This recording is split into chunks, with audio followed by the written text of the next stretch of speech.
aujourd'hui, ce n'est pas la Covid-19 qui fait la une de l'actualité israélienne, mais la signature d'accords bilatéraux entre Israël et le Bahreïn. Tout à fait, une délégation officielle d'Israël est arrivée hier à Bahreïn pour signer 8 accords bilatéraux avec cette monarchie arabe du Golfe, un mois après la signature à la Maison-Blanche d'un accord de normalisation entre les deux pays. La cérémonie solennelle s'est déroulée à Manama, en présence du directeur général du ministère israélien des Affaires étrangères, Alon Ushpiz, et du ministre bahreïni des Affaires étrangères. L'accord de normalisation représente une avancée historique importante pour réaliser la sécurité, la paix et la prospérité, a déclaré le ministre des Affaires étrangères du Bahreïn à l'aéroport international de Manama. Ce grand jour verra de la paix une réalité. Ces relations vont bénéficier aux deux parties dans divers domaines, a assuré de son côté le conseiller à la sécurité nationale israélienne Meir Ben Shabbat, qui s'est exprimé en arabe. Et concernant justement cet accord de normalisation signé le mois dernier, il commence à se concrétiser. En effet, Israël et les Émirats arabes unis ont convenu hier d'autoriser 28 vols hebdomadaires entre Tel Aviv et Abu Dhabi et Dubaï. L'accord prévoit aussi 10 vols de fret par semaine, tandis que les vols charter entre les Émirats arabes unis et l'aéroport israélien Ramon près de Eilat seront, eux, illimités.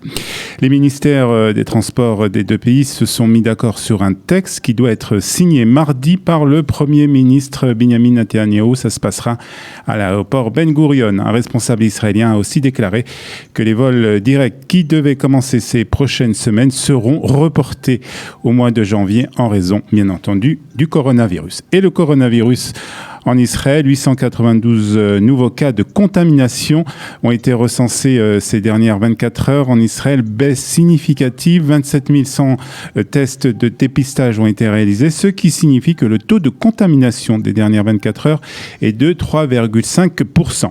11 personnes sont décédées en 24 heures, portant à 2209 personnes le nombre de décédés suite au Covid-19. Et puis, il y a aussi 119 malades qui sont en état grave en Israël. Israël a entamé, comme vous le savez, un déconfinement très progressif après avoir constaté une baisse du nombre de cas de personnes contaminées au nouveau coronavirus un mois après l'entrée en vigueur des restrictions. Des centaines d'établissements scolaires ultra-orthodoxes ont, eux, ouvert leurs portes dimanche, hier.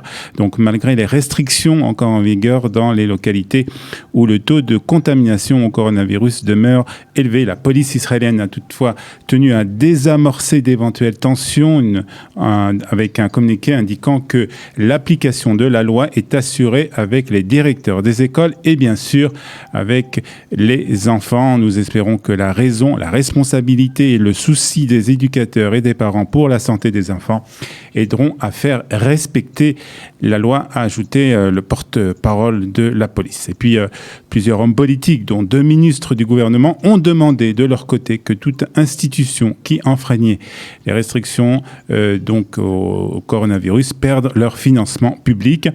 Le responsable, et puis sachez aussi que le responsable politique palestinien Saïb Arikat, qui a récemment été diagnostiqué positif au Covid-19, a été lui transféré hier à l'hôpital Hadassah Ein Kerem à Jérusalem après une dégradation de son état de santé. Le responsable palestinien, âgé de 62 ans, a été transféré vers l'hôpital israélien par des ambulanciers du Magen David Adom, escortés par des soldats de l'armée israélienne. C'est l'autorité israélienne qui avait demandé à Israël que Saïb Arikat reçoive des soins d'urgence, ce que Jérusalem avait accepté.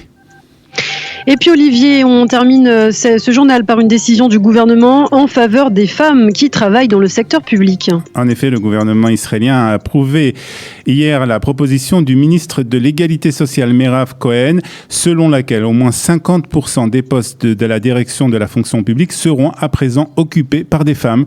Selon les données de la commission de la fonction publique à la Knesset, en 2019, environ 750 femmes étaient employées aux échelons supérieurs de la fonction publique, soit 44% des employés à ce niveau. Cependant, la représentation des femmes dans les échelons supérieurs diminue au fur et à mesure et seulement 11% des femmes se situent au top de la liste des hauts dirigeants.